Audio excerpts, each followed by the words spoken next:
Bismillahirrahmanirrahim. Alhamdulillah Rabbil Alamin. Wassalatu wassalamu ala ashrafil anbiya'i wal mursalin wa ala alihi wa sahbihi ajma'in. Assalamualaikum warahmatullahi wabarakatuh. Hari ini kita masuk dalam surah yang seterusnya. Dalam penerangan surah yang seterusnya iaitu surah At-Tariq. Baik, Tariq ini dimaksudkan dalam bahasa Arab dari segi bahasa bermaksud jalan ataupun kita sebut sebagai laluan. At-Tariq. Tetapi di dalam surah At-Tariq ini, dalam surah At-Tariq ini menceritakan tentang benda yang datang di malam hari. Perkara ataupun yang datang di malam hari. Apa benda yang datang di malam hari? Setiap hari dia ada. Setiap malam. Baik. Sebelum kita masuk dalam penerangan, kita baca Al-Fatihah dulu. A'udzu billahi minasyaitonir rajim. Bismillahirrahmanirrahim. Alhamdulillahi rabbil alamin. Arrahmanir rahim. Maliki yaumiddin.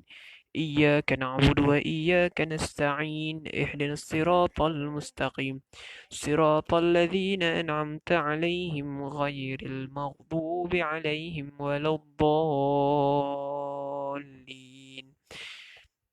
Baik, surah At-Tariq ini bersempena dengan sumpahan Allah Subhanahu wa taala di permulaan surah, iaitu firman-Nya. Kita tengok was-sama'i wat-tariq. Apa maksud di sini? Demi langit dan demi at-tariq. Maksud at-tariq di sini ialah yang datang pada malam hari. At-tariq ialah bintang. Okey, ini penerangan dalam apa maksud at-tariq ini. At-tariq dari segi bahasa, kalau ikutkan dalam bahasa Arab, merupakan jalan. Tetapi at-tariq dalam surah at-tariq ialah bintang yang bercahaya yang muncul pada waktu malam. Bintang yang bersinar, bercahaya. Ia dinamakan At-Tariq kerana ia menyelah pada malam hari dan hilang di siang hari. At-Tariq juga dimaksudkan orang yang balik atau muncul pada malam hari. Dia muncul setiap malam. Mana kita nampak bintang yang paling cerah pada waktu malam, itu dinamakan At-Tariq. Itu kehebatan nama dia. Ada setengah masyarakat jahiliah dahulu yang menyembah bintang ini. Dia menggelarkan ada nama bintang ini, saya lupa. Jadi ada kisahnya di sini. Jadi inilah antara fenomena alam yang Allah ciptakan dan Allah tunjukkan kepada manusia tentang kehebatan kecantikan langit yang dihiasi dengan bintang-bintang, dan bintang yang paling kuat sinarannya ialah At-Tariq. Baik, kita tengok dalam ayat yang kedua. Wa ma adraka mat-tariq. Dan tahukah kamu apakah At-Tariq itu? Surah At-Tariq ini dia ada kaitan dengan surah sebelumnya, iaitu surah Al-Buruj. Buruj ini bermaksud gugusan-gugusan bintang. At-Tariq ini bintang yang paling cerah yang datang pada malam hari. Jadi, tahukah kamu, jadi Allah tanya kepada kita, apakah itu At-Tariq? Okey. Jadi persoalan ditimbulkan dalam surah At-Tariq ini sama seperti surah Al-Qari'ah. Surah Wa ma adraka, yang ada wa ma adraka, itu semua Allah menanyakan kepada kita persoalan yang ditimbulkan oleh Allah. Tahukah engkau tentang hari kiamat? Al-Qari'ah, ma adraka mal Qari'ah. Dan inna anzalnahu fi lailatul wa ma adraka ma lailatul qadr. Lailatul Qadar, tentang Al-Qari'ah dan tentang At-Tariq. Baik. Apa itu At-Tariq? An-najmu tsaqib, iaitu bintang yang bersinar tajam. Yang bersinar tajam. Dinamakan surah At-Tariq. Jadi bintang ini muncul setiap malam. Bila dia ada pada waktu siang, tetapi ditutupi dengan sinaran cahaya matahari. Kita terus ayat ke-4. In kullu nafsin lamma 'alaiha hafiz. Okey. Setiap orang pasti ada penjaganya. Setiap orang pasti ada penjaganya. Baik. Jadi maksud ayat di sini ialah setiap daripada apa pun yang Allah ciptakan, makhluk dan benda ataupun makhluk Allah, semuanya ada penjaganya, termasuk kita. Kita pun ada dua kiri kanan malaikat yang menjaga kita. Begitu juga dengan bintang-bintang, hujan yang turun, gunung ganang, semua itu mempunyai penjaga. masing-masing yang menjaga kita. Jadi bintang pun ada yang menjaganya, iaitu malaikat. Malaikat dan gugusan-gugusan yang mana kita ada dengar satu riwayat yang dahulunya sebelum Nabi Muhammad muncul sebagai Nabi sallallahu alaihi wasallam, Rasul, yang mana syaitan ini ataupun jin dia mudah naik turun daripada langit ke bumi, mendengar perkhabaran daripada langit. Tetapi selepas Nabi Muhammad lahir, selepas Nabi Muhammad muncul dan menjadi Rasul, tidak boleh sama sekali dah jin untuk menaik ke langit kerana mereka akan dipanah oleh tahi bintang yang dipanah oleh malaikat. Jadi setiap bintang tu kita dah tahu memang malaikat yang menjaganya. Kita tengok ayat yang seterusnya. Kul ayat kelima, sorry. Falyanzuril insanu mimma khuliqa. Maka hendaklah manusia memikirkan daripada apa yang dia ciptakan. Di sini Allah menimbulkan lagi persoalan tentang daripada mana kita ini diciptakan. Kita boleh rujuk pada surah Al-Alaq. Bagaimana kita diciptakan? Kita diciptakan daripada segumpal darah ataupun sepotong dua benih yang digabungkan. Dua benih yang hina digabungkan, yang boleh rujuk dalam surah Al-Alaq. Maka hendaklah manusia memikirkan daripada apa ini kita diciptakan. Jadi kita ini, unsur kita ini daripada Nabi Adam. Nabi Adam unsurnya daripada tanah. Nabi Adam tidak diciptakan daripada dua benih yang digabungkan seperti kita, tidak. Nabi Adam diciptakan kun fayakun, dicipta daripada campuran tanah liat yang digabungkan dengan lumpur, digabungkan dengan tanah hitam, tanah putih, air laut, dicampur kan, dah tumbuhlah Nabi Adam. Macam tu. Jadi kita perlu fikirkan kita punya unsur pembinaan kita ni. Kita ini dicipta daripada tanah yang hina, yang diinjak-injak, dan air yang hina, iaitu air mani. Jadi kita fikirkan betapa hinanya kita lahir dalam keadaan kosong. Kita tengok ayat seterusnya. Khuliqa min ma'in dafiq. Okey, ayat ke-6. Dia diciptakan daripada air mani yang terpancar. Okey, ini Allah jelaskan yang manusia ini dicipta daripada air mani yang terpancar daripada tulang sulbi, antara tulang sulbi dan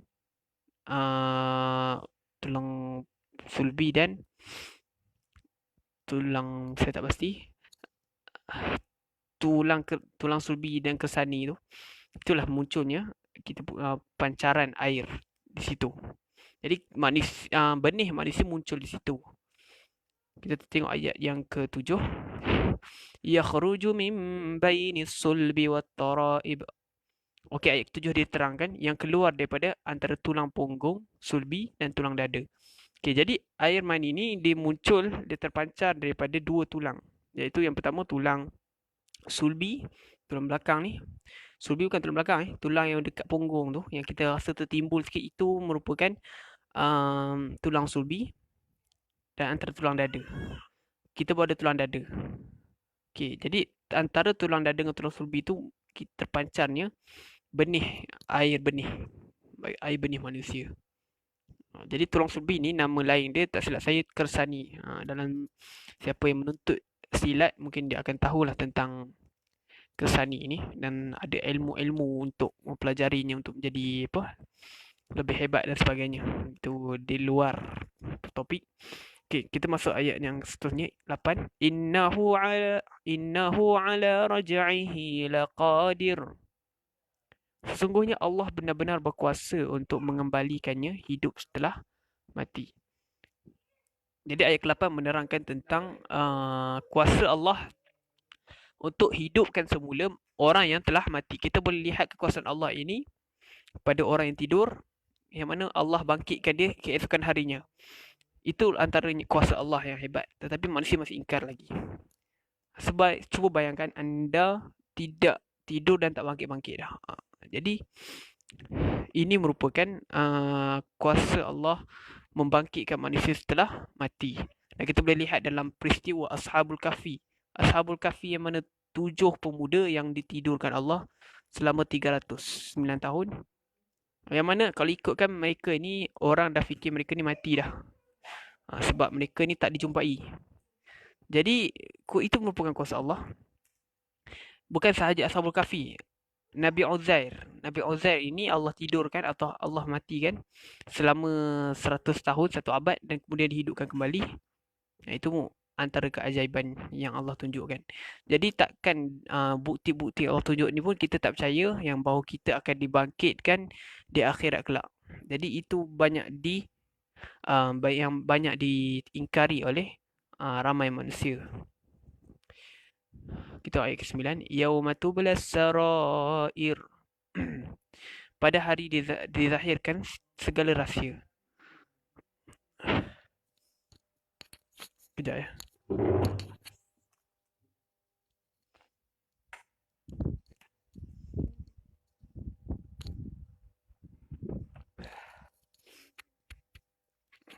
Jadi pada hari itu dizahirkan segala rahsia manusia yang tersembunyi dalam hati, hasad dan sebagainya. Pada waktu itu akan dizahirkan. Yauma tublas sarair. Sarair masuk rahsia. Rahsia-rahsia kita yang kita sembunyikan dalam hati kita, mengumpat duduk kutub belakang semua, akan dikantoi pada yaumul qiyamah, pada hari kebangkitan. Pada waktu itu tak ada dah tempat nak sembunyi-sembunyi dah. Tentu mulut, tangan, kaki semua bercakap. Jadi kita tak boleh nak menyorok dah. Kita tengok ayat ke-10. فَمَا لَهُ مِنْ قُوَّةٍ وَلَا نَاصِرٍ.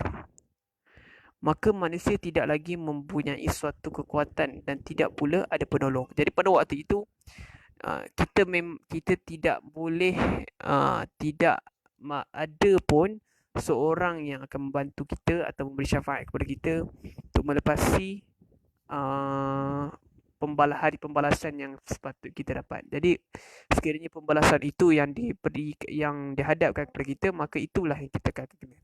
Tidak boleh mengelak. Jadi pada waktu itu semua akan menyesal. Siapa yang buat salah biasa akan menyesal. Siapa yang biasanya semua manusia lah akan menyesal. Kita tak lari pada kesilapan.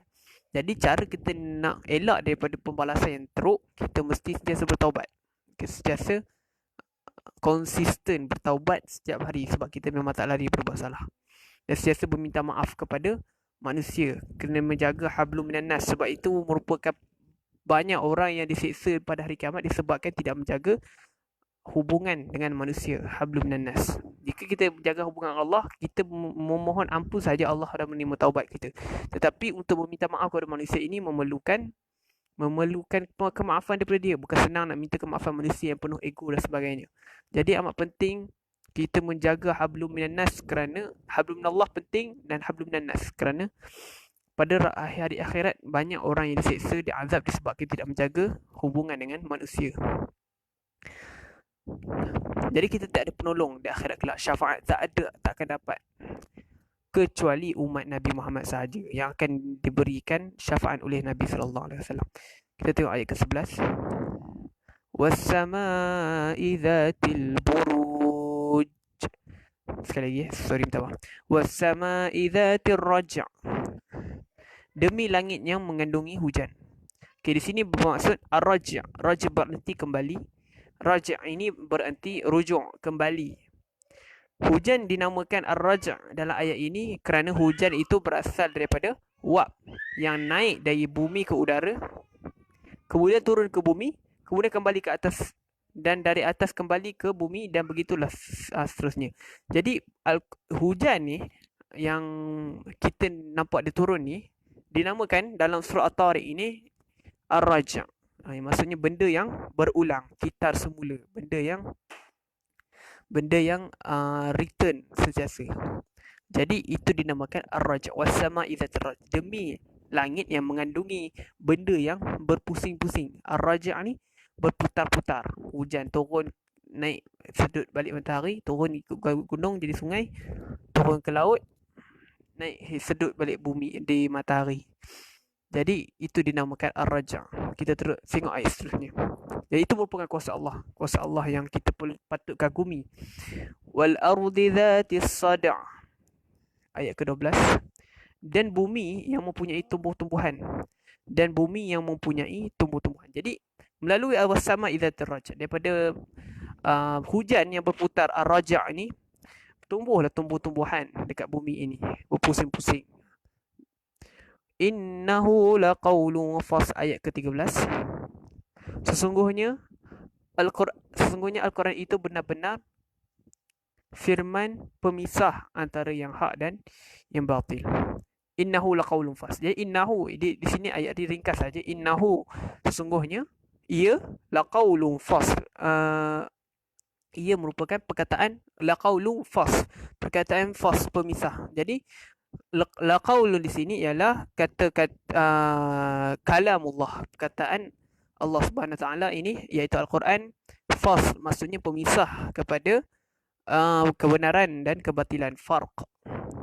Jadi Al-Quran merupakan faruq. Kalau kita dengar pergelaran untuk Sayyidina Umar Al-Faruq, ini bermaksud Umar adalah pemisah kepada kebenaran dan kebatilan. Jadi Al-Quran merupakan pemisah kepada kebenaran dan kebatilan. Cuma kita, manusia, dia beri pilihan sama ada nak ambil yang baik, nak ambil yang batil atau yang ma'ruf.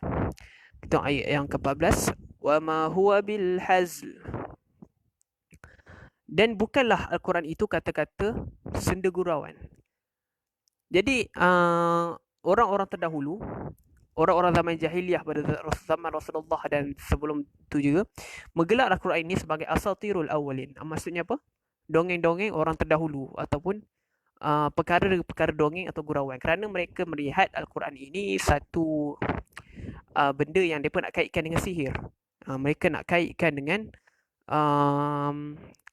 benda yang tak logik. Benda yang ialah Nabi menunjukkan mukjizatnya, tumbuh pokok ke celah batu, bulan boleh terbelah, dan air boleh keluar di celah jari Nabi. Benda itu merupakan perkara yang ajaib sebenarnya. Jadi mereka, banyak orang-orang yang terdahulu menggelarkan para rasul dan mursalin ini sebagai ahli sihir atau tukang sihir. Jadi mereka menggelarkan mereka ini, kitab yang mereka bawa ini, sebagai asatirul awalin, dongeng-dongeng orang yang terdahulu. Jadi Allah jelaskan daripada ayat ke-14 ini, wa ma huwa bil has. Sesungguhnya Al-Quran ini bukanlah kata-kata yang dongeng, sendagurauan. Innahum yakiduna kaida, ayat ke-15. Sesungguhnya mereka, orang kafir, merancangkan tipu daya yang jahat. Okey, jadi ayat ke-15 ini menerangkan tentang konspirasi orang kafir ini. Kita dapat lihat konspirasi orang kafir ini, kita lihat konspirasi Dajjal sama sekarang ni. Kita lihat mereka ini merancang untuk memisahkan agama dengan kehidupan, memisahkan agama dengan kehidupan. Itu dinamakan sekular. Jadi itu merupakan konspirasi orang kafir. Jadi mereka punya tipu daya ini sangat hebat. Mereka meletakkan bahawa agama ini merupakan hanya agama ini hanyalah satu perkara yang kita nak berhubung dengan Tuhan. Tetapi sebenarnya tidak. Agama perlu ada sekali dalam kehidupan. Jadi orang kafir memperjuangkan satu konspirasi yang memisahkan agama dan kehidupan. Itulah dinamakan sekular. Itu merupakan konspirasi Freemason. Itu sangat berbahaya. Dan benda tu pun telah berlaku pada zaman kini. Kita perlu melawan benda itu. Wa akidu kaida. Dan aku pun membuat rancangan tipu daya. Yang jitu. Okey, Allah juga membuat perancangan tipu daya. Allah. Seterusnya ayat ke-17, famahilil kafirina amhilhum ruwaida. Kerana itu berilah penangguhan kepada orang-orang kafir, berilah mereka kesempatan untuk sementara waktu. Jadi Allah, maksud daripada perkataan sementara waktu ini, memberikan penangguhan kepada mereka untuk buat tipu daya mereka. Dan Allah pun mempunyai tipu daya Allah sendiri, iaitu akan mengazab mereka di akhirat kelak. Dan Allah semestinya akan memberi kemenangan kepada orang Islam pada akhir zaman ini. Allah telah berjanji Islam akan menang. Jadi confirm tipu daya Allah lebih hebat daripada mereka. Jadi itulah merupakan konspirasi Dajjal. Kita dapat lihat pada akhir zaman nanti Imam Mahdi akan bangkit dan menghancurkan orang Muslim, menghancurkan orang kafir, minta maaf. Kemudian Dajjal bangkit dan Dajjal kemaraukan bumi ini dan mengajak semua manusia untuk mengikutinya.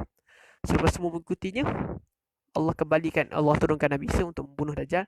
Maka kemenangan berpihak kepada orang Muslim yang dipimpin oleh Nabi Isa AS.